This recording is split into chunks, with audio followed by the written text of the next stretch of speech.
Hello and welcome to all our viewers in Nigeria and around the world to Meet the News on Global Television, coming to you live from the nation's capital, Abuja. I am Anieti Patrick. A quick reminder that Global Television is on DSTV, channel 365 and Star Times, channel 276. Now the news in details. The Nigerian Police Force has suspended the nationwide enforcement of the tinted glass permits policy following an interim court order restraining the move.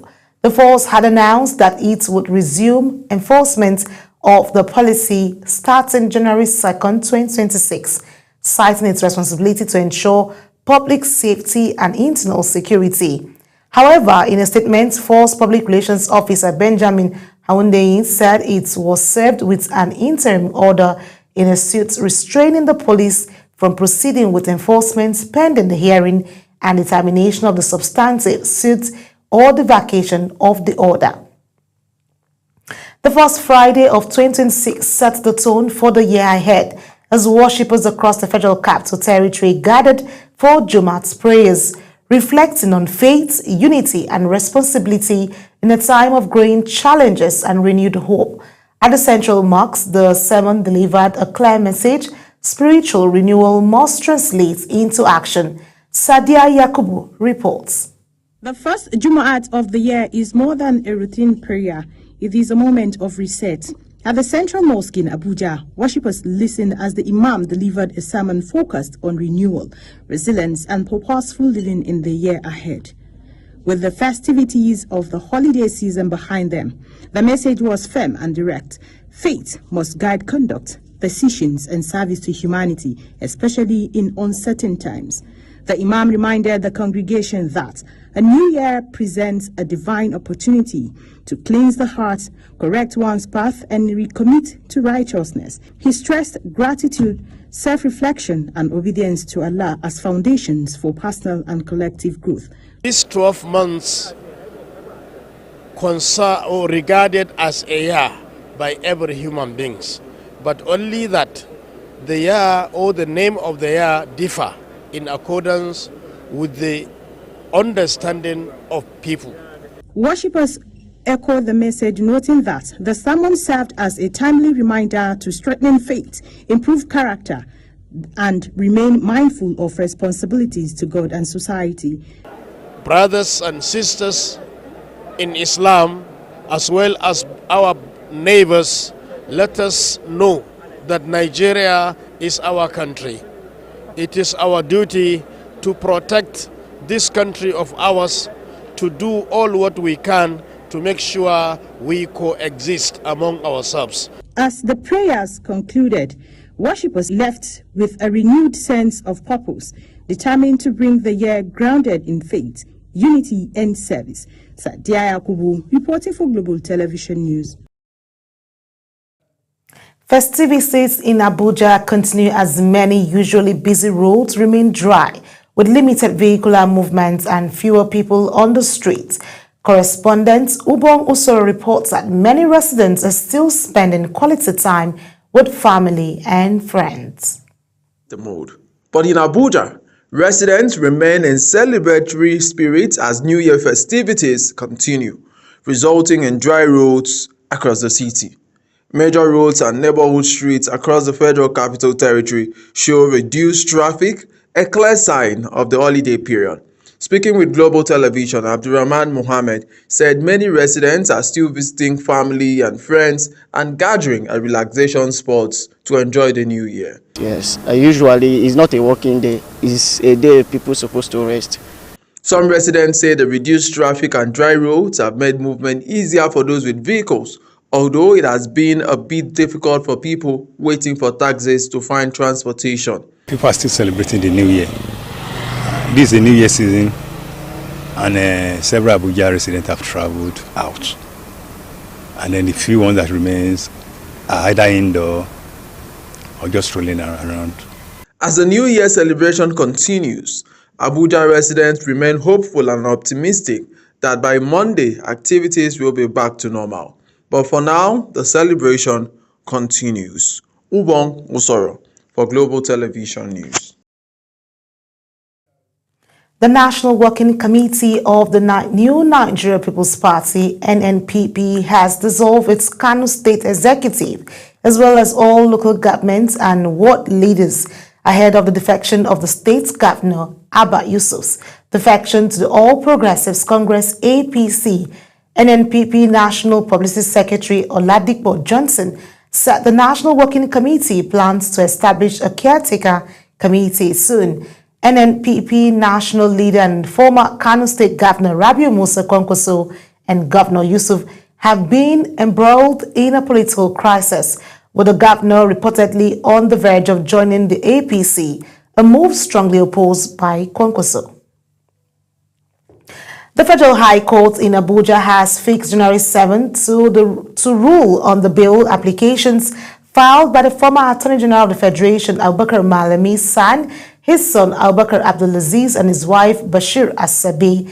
Justice Emeka Onwete on Friday set the date after counsel for the defense, Joseph Daudu, son and counselor to the Economic and Financial Crimes Commission, Ekele Iheanacho, son, adopted their processes and presented their arguments. The anti-graft agency accused the defendants of carrying out various suspicious transactions and attempting to conceal the unlawful origin of billions of naira through bank accounts and property acquisitions across Abuja, Kano, and Kebbi states. The Nigerian Army troops conducting ongoing anti-kidnapping operations in Kogi State have rescued 5 adopted victims and recovered decomposing bodies during a clearance operation in Lokoja local government area. The troops drawn from Obajana and Kaba patrol bases reportedly projected a fighting patrol to Ankomi village in Ankolo general area of Lokoja local government area following credible intelligence. It was also reported that the patrol discovered that the village, previously occupied by bandits, had been destroyed and abandoned. Meanwhile, nurses in Kaduna State have issued a strong warning of a possible statewide strike in 2026 over the persistent failure of health authorities to conduct promotion exercises, a development that could disrupt healthcare services across the state if unresolved. The threat was contained in a New Year address by the chairman of the National Association of Nigerian Nurses and Midwives, Kaduna State Council, Comrade Nurse Ishako Yakubu, who expressed growing frustration over what he described as deliberate neglect of nurses' career progression by the Ministry of Health in some of its parastatals. He warned that the union would no longer tolerate delays that undermine the professional growth and dignity of nurses. With the dawn of a new year, millions of people around the world are setting goals, reflecting on the past and striving for personal growth. However, as we step into the future, are our resolutions changing? Are they evolving with technology, social trend, and our collective mindset? Sadia Yakubu has more on that. Across the globe, New Year's resolutions have traditionally centered on fitness, career goals, and personal happiness. But as we enter 2026, a new set of priorities is emerging. My expectations should be, I'm expected to accomplish my goals. One of my goals is to train children, to help them become what I didn't become. As technology continues to shape our daily lives, another resolution taking center stage is digital well-being. In 2026, many are looking to reclaim their time, focusing on unplugging from devices and setting boundaries with social media. My New Year resolutions, as you can see, is to be happy with my family and to be a good citizen to Nigeria. While some are trying to avoid technology, others are using it to help them achieve their goals. From AI-powered fitness app to visual health coaches, 2026 is bringing us a new tools to achieve personal growth. But is tech making it easier or harder to stick to our resolutions? I want my prayer life to be very strong because I was not really prayerful in 2025. So in 2026, I want to be very prayerful. As we look ahead to 2026, it is clear that New Year's resolutions are no longer just about personal goals. They reflect a growing awareness of global realities, from sustainability and digital balance to mindfulness and gratitude. People are setting intentions that align personal growth with a healthier, more conscious world. Sadia Yakubu reporting for Global Television News. Benue State Governor Hyacinth Alia has signed the 2026 appropriation bill into law, unveiling a spending plan aimed at repositioning the state's rural economy and driving inclusive growth. The budget prioritizes agriculture, infrastructure, and livelihood support. Correspondent Felicity Ndere has the rest of the story. Governor Hyacinth Alia has signed into law the 2026 budget of over 695 billion naira, with an increase of about 89.5 billion naira from the initial amount of 605.5 billion naira presented. The appropriation bill, initially presented at 605.5 billion naira, was reviewed by the Benue State House of Assembly and increased to 696 billion naira after legislative scrutiny. This budget will be implemented with discipline, compassion, and results in mind. Presenting the bill for assent, the Speaker of the House, Alfred Biga, said the adjustments were made to reflect prevailing economic realities and the policy direction of the administration. We dedicated our time and energy to make sure that we meet the deadline for the passage of the bill. So we have seen in the budget hope for Benue people. We have seen in it more development for Benue people, and the common man on the street will also benefit. Speaking after signing the bill, Governor Alia said the budget tagged the budget of rural development, livelihood support and sustained growth is deliberately structured to address long-standing infrastructure deficits in rural communities. This budget is rooted in the realities of our present and guided by the aspirations that bind us to a greater tomorrow. At the heart of Benue lies a strong rural foundation that feeds the nation, preserves our culture, and anchors on our path to inclusive growth. For decades, these rural communities carried the weight of neglect despite feeding the nation. And with this budget, we make a bold declaration. The era of rural neglect is over. The 2026 approved budget has over 313 billion naira as recurrent expenditure, while an amount over 381 billion naira is for capital expenditure. In Makudi, Felicity Ndere reporting for Global Television News. Budget, Imo State Governor Hope Uzodinma has signed into law the 2026 appropriation bill estimated at about 1.4 trillion naira, describing it as a product of strong collaboration between the executive and the legislature. The signing ceremony was held at the new government annex, Olu. Amarachi Ibe tells us more. Governor Uzodinma said to the bill days after its passage by the Imo State House of Assembly, completing the constitutional process of checks and balance.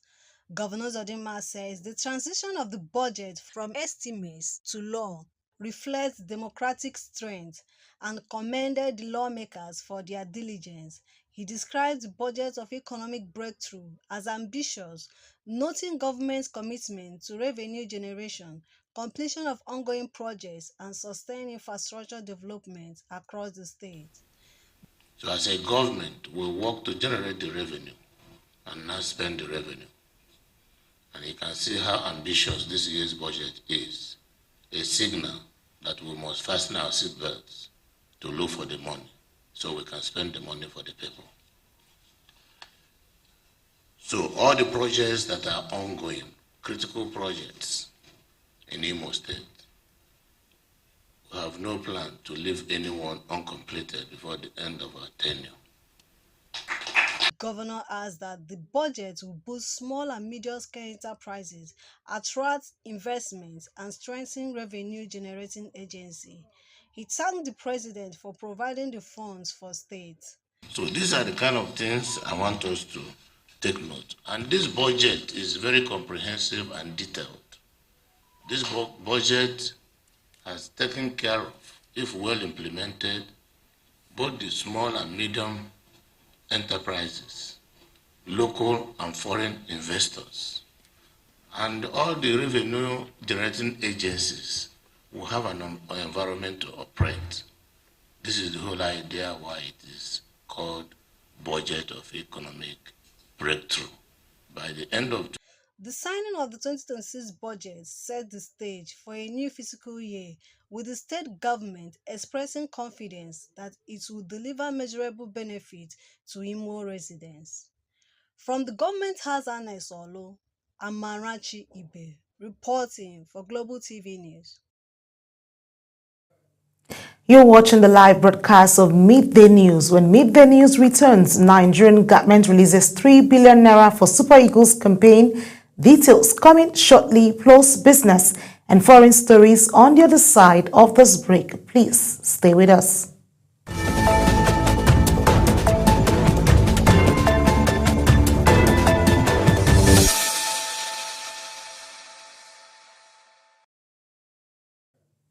It's good to have you back on Midday News. In business, the federal government has unveiled a major fiscal blueprint aimed at accelerating economic growth, mobilizing investments and creating more jobs this year. In a concerted effort to stimulate rapid economic development, Minister of State for Finance Dr. Doris Uzoka Anite, in a statement, said the Federal Ministry of Finance would be the anchor for the comprehensive growth acceleration and investment mobilization strategy aimed at strengthening macroeconomic stability and positioning Nigeria as a premier destination for long-term foreign direct investment. The strategy document indicated that the government would focus on key policies and priorities as the President Bola Ahmed Tinubu's administration advances into the second wave of reforms focused squarely on unleashing accelerated economic growth, productivity, and capital formation. The Budget Office of the Federation has defended the credibility of Nigeria's recently enacted Tax Reform Act. A statement signed by Director General of the Budget Office of the Federation, Dr. Tanimu Yakubu, said the office has taken note of concerns raised by the Minority Caucus of the House of Representatives, stressing that the sanctity of the law is central to constitutional democracy and goes beyond procedural formality. In its defense, the office cautioned against what it described as governance by speculation and unverified claims following allegations that the laws were altered after passage. The Securities and Exchange Commission, SEC, has unveiled an ambiguous 2026 agenda centered on mobilizing long-term capital to confront Nigeria's chronic infrastructure deficit. In a New Year message delivered in Abuja, the Commission's Director General, Dr. Emomitimi Agama, said the Commission will prioritize channeling pertinent capital into productive sectors like road construction, power, rail, housing, and agriculture. The new agenda is coming on the heels of the immediate past year that saw overwhelming reliance by corporates on short-term financing instruments such as commercial papers.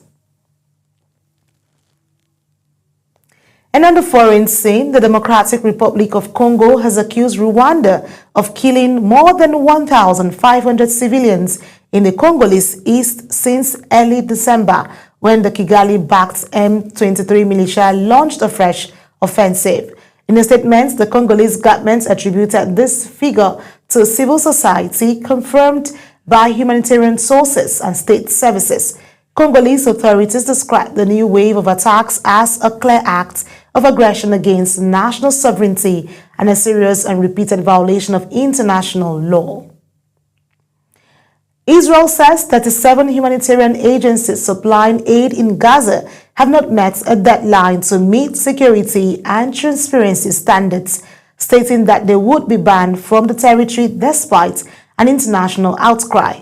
The international non-governmental organizations, which had been ordered to disclose detailed information on their Palestinian staff, will now be required to cease operations by March 1st this year. Here is Uyi Agumofigbe with more. The United Nations has warned that the action will worsen the humanitarian crisis in the war-ravaged Palestinian territory, with several NGOs saying the requirements contravene international humanitarian law or endanger their independence.